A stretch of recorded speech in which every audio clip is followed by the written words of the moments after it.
Today, in our discussion of minority groups, we have with us two guests. One is Minister Malcolm X. Shabazz, one of the top leaders of the Nation of Islam, or the so-called black Muslims. And we also have Mr. Herman Blake, one of the teaching assistants in the course. We will discuss today some of the goals and some of the strategies of the Nation of Islam. And I wonder if Mr. Blake might start it off by asking Mr. Shabazz a question. Minister Malcolm, the thing that I thought might be good for starting it off is to talk about one of the most pervasive beliefs in the general society about the Nation of Islam, and that is that it is an organization dedicated to the use of violent means to attain its goals. The question I have is, how true is this, and why do you think it persists in society?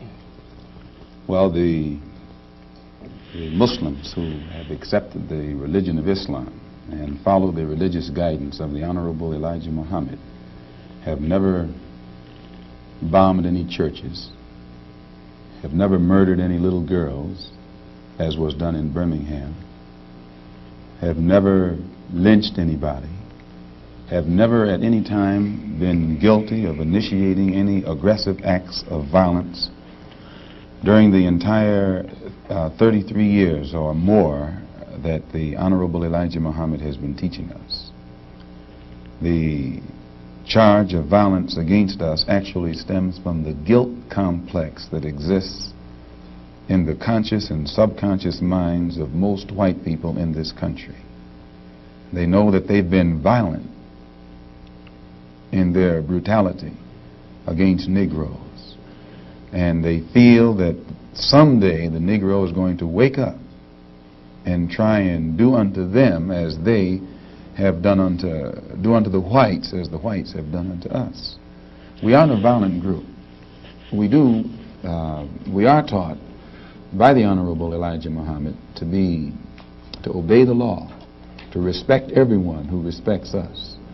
We're taught to display courtesy, to be polite. But we're also taught that at any time anyone in any way inflicts or seeks to inflict violence upon us, we are within our religious rights to retaliate in self-defense to the maximum degree of our ability. We never initiate any violence upon anyone, but if anyone attacks us, we reserve the right to defend ourselves. So to accuse us of being violent is like accusing a man who is being lynched, who is being hung on a tree, simply because he struggles vigorously against his lyncher. The victim is accused of violence, but the lyncher is never accused of violence. And I only point this out because the various racist groups that are set up in this country by whites and who have actually practiced violence against blacks for 400 years are never associated or identified or made synonymous with the term violence. But whites speak of Muslims almost synonymously with violence. Whenever Muslims are mentioned by them, violence is brought up. But it's not connected with any other group. This is a sort of a propaganda tactic, or what I would call psychological warfare, to in some way make the image of the Muslims in this country be a violent image rather than a religious image. What's interesting is that members of the Nation of Islam have not used violence even when black Americans were attacked. How do you account for this? Does this in any way contradict some of the basic premises of your movement? I don't know how you mean. Well, you maintain, for example, that you will not, or that you should not use violence unless you are attacked by the white man. And I think we can note in the last several years, certainly, dozens and dozens and dozens of instances in which Negroes have been attacked killed in some instances. You mean in these demonstrations? The demonstrations and the bombings, for example, recently in Birmingham where they killed 4 little Negro girls. And what interests me is the fact is that the Nation of Islam has not done anything to retaliate. I think you should be happy. The important thing is, does your lack of action contradict any of your basic principles? I'll explain it. You should be happy that Muslims who follow the Honorable Elijah Muhammad, number one, don't believe in any form of integration, and who believe that every mention of the word integration by whites, whether it be from the mouth of Kennedy on down to the mouth of the lowest, raggediest white liberal in the street who is beatnik-like involving himself in these integration efforts, if we believed in it, we would integrate, and we would fight anybody who got in our way or made any effort whatsoever to stop us from integrating. If we really believed that the law of the land, the Supreme Court, and other so-called judicial bodies were for real when they talked about integration, we would integrate. And knowing that the law was on our side, and any effort we made to demonstrate toward integration, why, we would know the law should be on our side, if it's the law of the land. If it is the law of the land, then the demonstrators are within the law, and the discriminators are against the law. But to show you the hypocrisy of the law, when Negroes demonstrate for integration, instead of arresting the discriminators, the law arrests the demonstrators. So this is a foolish move on the part of Negroes. And when you foolishly get yourself involved with an enemy, then whatever comes upon you, that's your business. As Muslims, we believe that separation is the best way and the only sensible way, not integration. And but on the other hand, when we see our people being brutalized by white bigots, white racists, we think that they are foolish to allow themselves to be beaten and brutalized and do nothing whatsoever to protect themselves. They are foolish. They should have the right to defend themselves against any attack made against them by anyone. If a dog is biting a black man, the black man should kill the dog. Whether the dog is a police dog, a hound dog, or any kind of dog. If a dog is sick on a black man, when that black man is doing nothing but trying to take advantage of what the government says is supposed to be his, then that black man should kill that dog, or any two-legged dog who sicks the dog on it.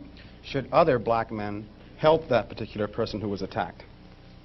I think you'll find, sir, that there will come a time when black people wake up and become intellectually independent enough to think for themselves, as other humans are intellectually independent enough to think for themselves. Then the black man will think like a black man, and he will feel for other black people. And this new thinking and feeling will cause black people to stick together. And then at that point, you'll have a situation where when you attack one black man, you are attacking all black men. And this type of black thinking will cause all black people to stick together. And this type of thinking also will bring an end to the brutality inflicted upon black people by white people. And it is the only thing that will bring an end to it. No federal court, state court, or city court will bring an end to it. It's something that the black man has to bring an end to himself. Minister Malcolm, let me, on the basis of your two remarks, ask a double-pronged question. One, is it then your assertion that the laws with respect to how Negroes are supposed to have equal opportunity and equal rights in this country are not meaningful or believed by whites? And secondly, what is your opinion and attitude toward the civil rights movement in general, and particularly the Reverend Martin Luther King and his philosophy of nonviolent direct action? If the white people really passed meaningful laws, it would not be necessary to pass any more laws. There are already enough laws on the law books to protect an American citizen. You only need additional laws when you're dealing with someone who is not regarded as an American citizen. But whites are so hypocritical. They don't want to admit that this black man is not a citizen. So they classify him as a second-class citizen to get around making him a real citizen. If he was a real citizen, you'd need no more laws. You'd need no civil rights legislation. Civil rights, when you have civil rights, you have citizenship. It's automatic. White people don't need laws to protect their citizenship because they're citizens. But they don't want to tell us we're not citizens. And at the same time, they don't want to pass laws that are meaningful enough to protect us as if we were citizens. And the Supreme Court desegregation decision is the best example I know. That's a law from the Supreme Court. 10 years have gone by. No desegregated schools. It hasn't been implemented beyond, I think, 9% in 10 years. So this just shows you the hypocrisy of the American white man. They talk out of both sides of their mouth. And for this reason, we who are Muslims, that is, who believe in the religion of Islam, who believe in God, we don't believe that black people will ever get any problem with laws being passed or new persons being put in office, white liberals being put in office. There is nothing that the white man will ever do to bring about true, sincere citizenship or civil rights recognition for black people in this country. Nothing will they ever do. They will always talk it, but they won't practice it. And with the Supreme Court, if the NAACP can tell me that they want a desegregation decision for me 10 years ago, but yet the schools haven't been desegregated, as I say, this is a victory with no victory. It's a victory that you can talk about, but it's a victory you can't show me. So if you represent the NAACP and you are telling me about this great victory you won for me, when I look at you, I have to conclude that either you have been duped yourself or else you are trying to dupe me. And in most instances where the civil rights struggle is involved, there is no civil rights leader can point to me one concrete gain, practical gain, that black people have made in the civil rights field in this country, not only during the past 10 years, but during the past 100 years. Now, the other part was with respect to Mr. King and the nonviolent direct action. Well, I will let Jimmy Baldwin and John Killens and Lou Lomax, the writers, answer that. Speaking right after this church was bombed in Birmingham, Christian church was bombed in Birmingham by Christians too, mind you, and these 4 little girls were murdered. John Killens and James Baldwin and Lomax and the Negro writers and actors had a meeting at the town hall in New York, and Killen pointed out concerning these murders of these little girls, said the killings had raised doubts about the intelligence of the nonviolence in the civil rights struggle. He went on to declare that he could no longer be asked to love those who persecuted and killed Negroes. He also, and the writer, Mr. Handler, who's describing this, said that Killens, it was not clear concerning Killens' remarks to his audience that he was breaking with it was clear rather to his audience that he was breaking with the doctrine of the Reverend Martin Luther King's philosophy that as Christians, Negroes should love their fellow man in a truly religious sense. Now, James Baldwin, speaking on that same platform, said, and I was present during this entire affair, asserted that the American people shared a collective guilt for the persecution of Negroes, much as Germans did because of their silence during the Nazi persecution. He denounced President Kennedy for what he termed Kennedy's lack of passion in the civil rights struggle. Mr. Baldwin said that there could no longer be a Republican Party for the Negro people as long as it listed a Barry Goldwater, nor a Democratic Party for the Negro people with a Senator Eastland on its roster. He asserted that the federal government acted swiftly and energetically, that unless the federal government acted swiftly and energetically, future slaughter would make Birmingham look like a dress rehearsal. And now, what do I think about King's attitude? King's right-hand man, Wyatt Walker, at King's convention, according to the New York Times on September the 26th, said, quote, we have been duped. meaning these persons involved in the civil rights struggle, of which King is the symbolic leader. His right-hand man says, and I quote, "We have been duped or have duped ourselves into believing that the chains have been broken, when in truth we have only been chained more securely. Half freedom has in many instances been worse than no freedom at all." Why, don't ask me what I think about their struggle.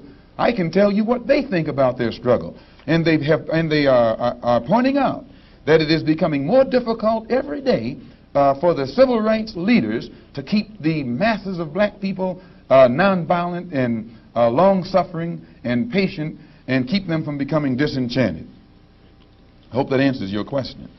Well, now there's a new party which has started on the East Coast called the Freedom Now Party, an all-black organization. Would you comment upon this and also upon the possibility that the Nation of Islam might begin to turn some of its attention to the political arena in view of the fact that it is in the political arena that Negroes have not been able to in any way get justice, as has been pointed out in your previous statement? I'm not familiar with the Freedom Now Party. I'm not too familiar with politics, period, only that in the sense that white politicians have usually been very hypocritical where the so-called Negroes are concerned. So I'm a bit disenchanted with politicians and politics. The Honorable Elijah Muhammad is a religious man, and his teaching is religious and his solutions are religious.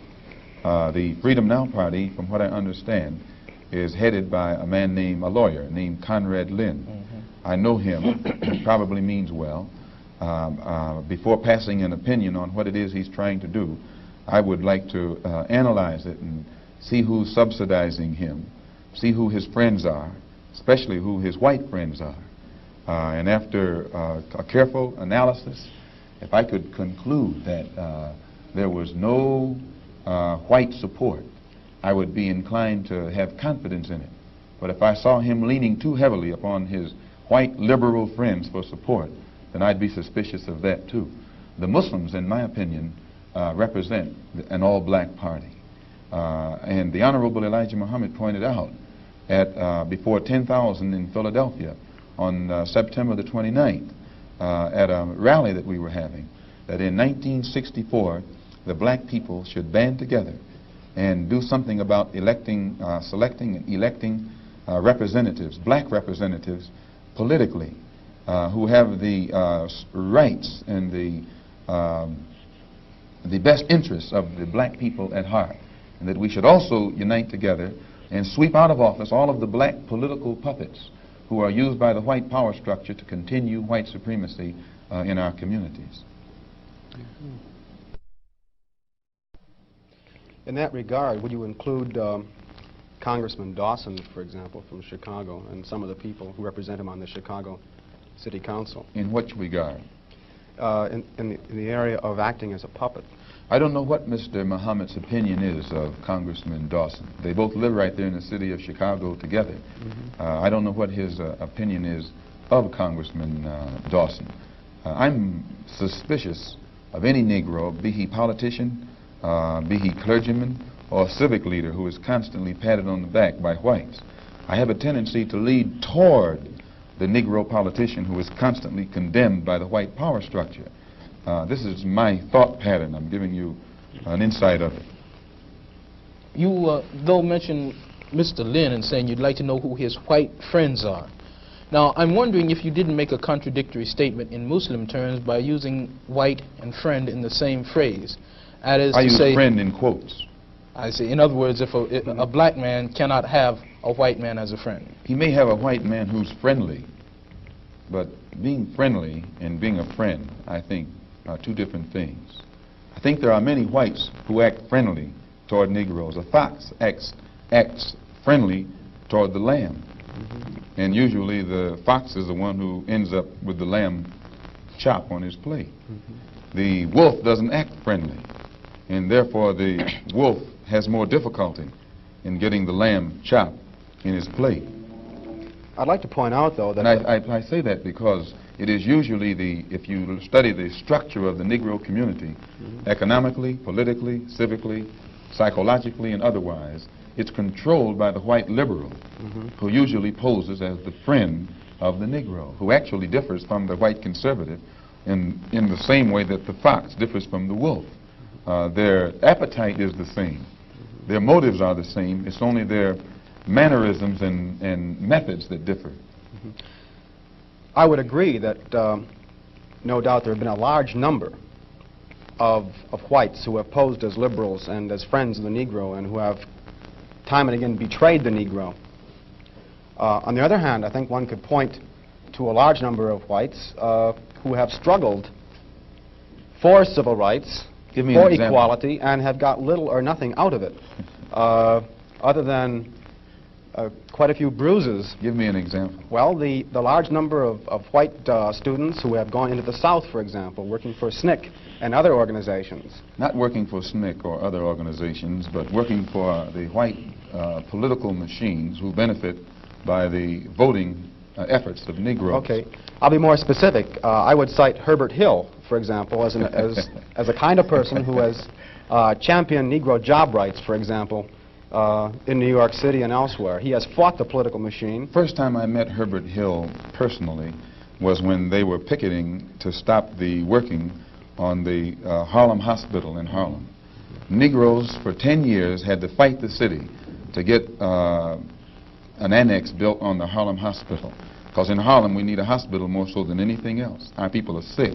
Plus we do a lot of cutting and shooting of each other, though we profess to be nonviolent. And Herbert Hill brought his forces out and stopped the working on that site. This is the first time I ever saw him. Then when work was brought to a halt on a hospital in Harlem, the same was tried to stop the work at the Downstate Medical Center in Brooklyn, which is predominantly white. They were out there for 3 months during the summer. Couldn't stop anything. And I never saw Herbert Hill out there one time. Now, whenever it takes a stoppage of something that's going to affect the white man, you find the white liberal absent. But when it involves something that primarily will affect the best interests of black people, and black people only, then that white liberal is present. Herbert Hill is the labor secretary for the NAACP. And if he was interested in black people, he would prepare a black man with the type of knowledge and understanding of the labor troubles involving black people that would enable a black man to sit in the same position as Secretary of Labor or Labor Secretary in the NAACP. I'm suspicious of whites who join Negroes and always have to be in the lead, who always have to be the head, who always have to be at the top in Negro organizations. Those whites who really have the interest of blacks at heart, let them give some advice to some Negroes and stand on the sideline. But don't join the organization and then get at the head of it and pose as a friend of Negroes. Well, I would defend his sincerity and his commitment. And more than that, I would say that just because a person is a Negro or a black American does not mean that he's going to struggle for Negro rights or for jobs for Negroes or anything else. I think that today you could point to a large number of Negro leaders who have consistently betrayed Negroes in a whole host of areas. They aren't really Negro leaders. These are puppets that have been put in front of the Negro community by white liberals. These are parrots that have been put in front of the Negro community by white liberals. You can't name me a Negro leader who has been betrayed Negroes, who has not been endorsed, sanctioned, subsidized, and supported by the white liberals. Minister Malcolm, I'd like to... Well, I could cite one example would be Congressman Dawson, for example, in Chicago. In Chicago, a large number of liberals located in the Hyde Park district have consistently fought Dawson and his betrayals of the Negro, and they've also fought some of the people who represent Dawson on the Chicago City Council. The only Negro I know who is constantly fought, only Negro politician that I know who is constantly fought by white liberals is Adam Clayton Powell. And they call him a racist because he speaks so bluntly on the race issue. But I'm not, as I said, not too familiar with Dawson and his work. Let me return to the Nation of Islam per se, Minister, by raising a question which struck me as a result of reading some of Baldwin's work, namely The Fire Next Time. Baldwin pointed out that in Harlem for many years he had passed the street corners and the soap boxes and heard people speaking from these platforms who were known as black nationalists, and nobody was listening. And he said all of a sudden he realized that people were beginning to listen to the Muslim speakers on the street corners in Harlem. The message essentially was the same, but it was that now many people were listening to what this message was. And you pointed out that the Nation of Islam has been in the picture for about 33 years. What is it, in your judgment, that has caused this tremendous amount of support that the Nation of Islam has garnered in the Negro community in, say, the last 10 years? When you put a seed in the soil, it remains beneath the soil until the season changes.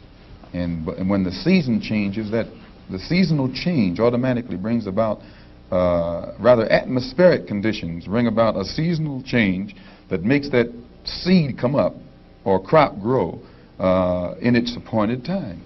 And all over this world today, God himself has brought about political changes, a political atmosphere, sociological, social atmosphere, economic atmosphere. These economic conditions, these political conditions and social conditions combine to bring about a situation that is making black people in America more receptive, their mind more fertile to the seed of truth that the Honorable Elijah Muhammad has been planting for 30-some years. And this is springing up today and causing our people to see and understand now what they couldn't see and understand before. What is the nature of this situation which is making black people more receptive? Well, you take in the past, say, 15 years, how the nations have emerged, dark nations have emerged in Africa. Prior to 10 years ago, most Negroes identified Africa with a savage, jungle-like place. And whenever you mentioned the word African, in their mind's eye, they could see the image of someone running around with a spear, with no language, who'd say ugga bugga boo or buana or something, and who'd be in a jungle running from lions or chasing lions.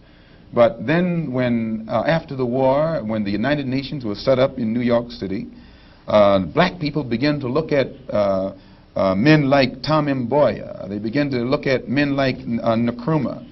They began to see men like Lumumba. They began to see men like Nasser. They began to see these Belowa and Ezekwe, who could exchange intellectually with whites on an international level in a political form and hold their own. This made the black people in this country realize that what the Honorable Elijah Muhammad had been teaching all the time actually had substance. And they began to turn it over in their mind and see that what he was saying had more weight to it than what these other Negroes were saying. And they began to identify themselves with the black world and the black struggle more closely than they identified themselves with this so-called white world. Let me ask you a question with respect to a statement which Essien Udom quotes as being on a bulletin board in the University of Islam in Chicago by the Honorable Elijah Muhammad. According to Essien, Mr. Muhammad states, "Up, you mighty race. You can accomplish what you willed. Build your future on these foundations: freedom, justice, and equality." What is the definition of freedom, justice, and equality for the black man, and where and when is it to be attained? Well, take equality first. The Honorable Elijah Muhammad doesn't teach us to associate equality with whites. Equality has nothing to do with whites. We don't want to be equal with the white man. He's not the criteria or yardstick by which equality is measured. He's not in a position to tell us we are equal. It's not his right. It's not his to do. Equality, we want equality. We had equality before the white man was created. We had equality before the white man came into existence. And we want equality whether the white man is on this earth or not. Equality means the opportunity to develop all of our dormant potential, all of our dormant capability. And in developing this dormant capability, the right and the ability to stand on this earth on some land of our own and bring about a civilization and a society in which we will be completely independent complete freedom to take care of the needs, to take care of the wants and the likes and the dislikes of our people, to establish our own nation, our own society, our own heaven, our own future. This is what we mean by freedom, by equality. And justice means as you sow, so shall you reap. If you do wrong, you'll get wrong in return. And if you do right, you'll get right in return. When you're in your own nation, in your own land, you're in a position to get justice. But when you're in another man's country, in another man's land, under another man's flag, and under another man's government, and under another man's court system, you have to look to that other man for justice, and you'll never get it. And Negroes in this country probably are authorities on that. Yeah. To what extent does this formulation approach that expounded by Zionists? They, for example, many Zionists maintain they could never expect justice in the Tsarist courts and the courts found in other countries in Eastern Europe and so on. And they decided that it would be wise to establish a separate state in Israel. And all of the world powers got together, the white world powers, I should say, got together and helped all of these white Jews to establish a separate state in the heart of a dark-skinned people's territory. And if white people can get together and let other whites, help other whites to establish an independent nation right in the midst of dark-skinned people, and then we don't see where white people should be so much against the Honorable Elijah Muhammad's solution, not of setting up an independent dark nation in a white people's property, but he's asking the opportunity to set up an independent nation on our own continent. Let us leave America and go back home among our own people on our own land and set up our own independent society. But all he says is that this government, which made us slaves, should supply the transportation for us to get back home and give us all of the machinery and the tools necessary for us to till the soil and establish our own agricultural system to feed and clothe our people, our own economy, and in some way become an independent people among our own people on our own continent. This is intelligent. And Zionists should never criticize us. You say then that the United States is not the black man's country. Definitely American laws not. are not black men's laws. No. So, American laws are not the black man's laws. Well, the laws here in America were made by white people for the benefit of white people.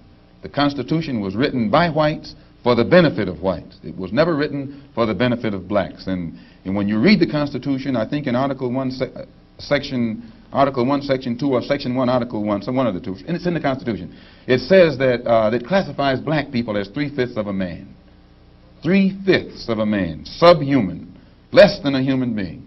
It relegates us to the level of cattle, hogs, chickens, cows, a commodity that could be bought and sold at the will of the master. No, it was written by whites for the benefit of whites and to the detriment of blacks.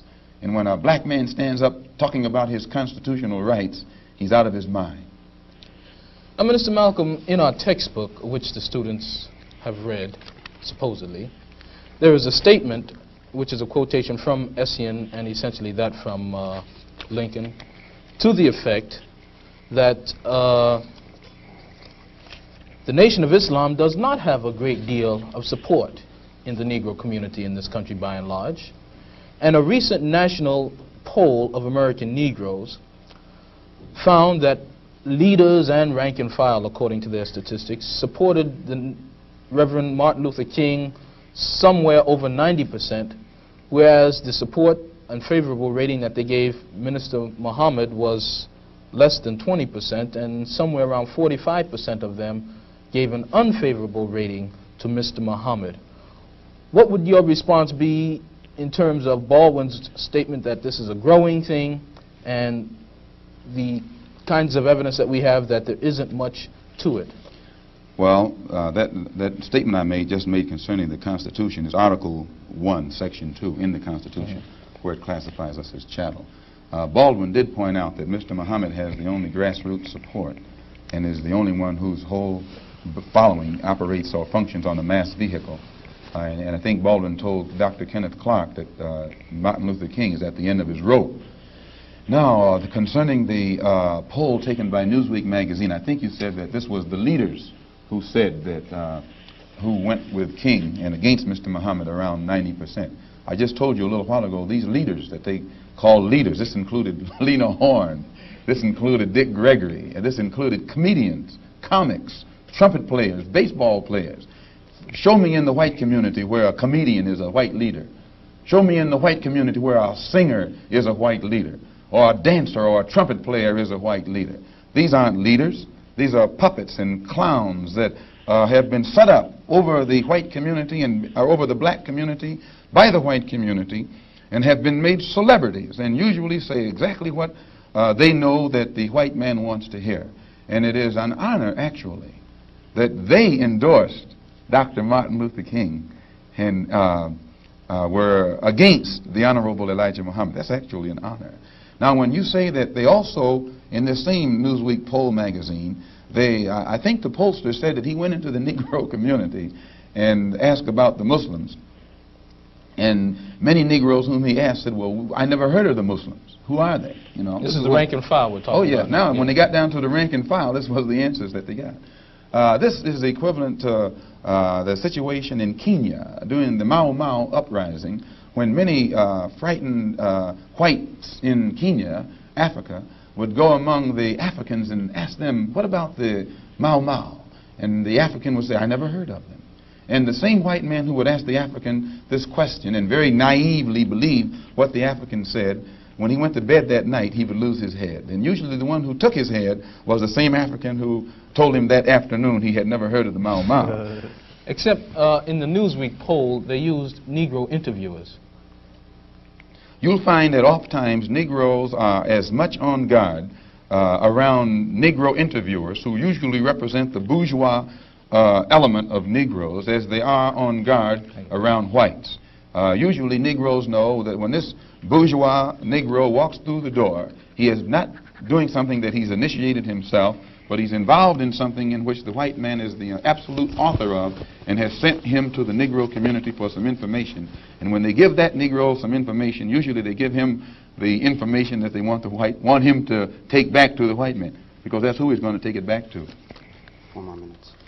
Our time is just about up, Minister Malcolm, and perhaps you could summarize and conclude by giving us, in your opinion, or in the opinion of Mr. Elijah Muhammad, what would be the ideal solution to the racial problem in the United States today?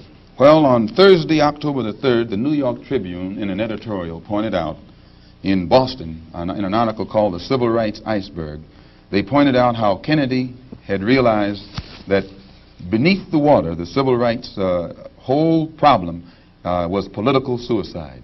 Because in his own hometown, the head of the Board of Education, a woman named Mrs.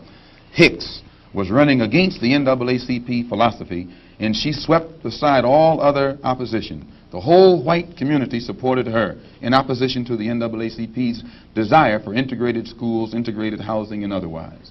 So I say that to say this, that even the Jewish community, which is supposed to be pro-liberal, went against the NAACP. Whites are against integration in practice, but they're for it in principle.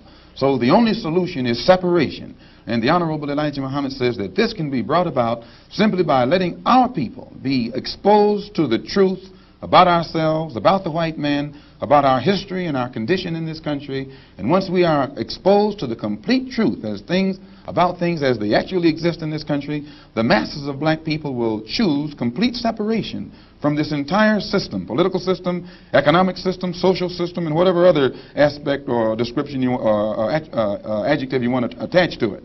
Let us go back home to our own people, live among our own kind, and solve our own problems ourselves. And if the white man doesn't want us to go back to our own people and live in our own country, then since we can't get along together in peace on this country with white people, let us separate part of this continent, migrate to that separate territory, let the government give us everything we need to establish our own independent economic system and society, and thereby we'll be able to solve our own problems ourselves and prove that we are human beings and a part of the human family and can do for ourselves what other humans have done for themselves. And then we'll be able to stop blaming the white man for what he has done and stop begging the white man to solve our problems. We'll be able to solve our problems ourselves. Thank you very much. That's it.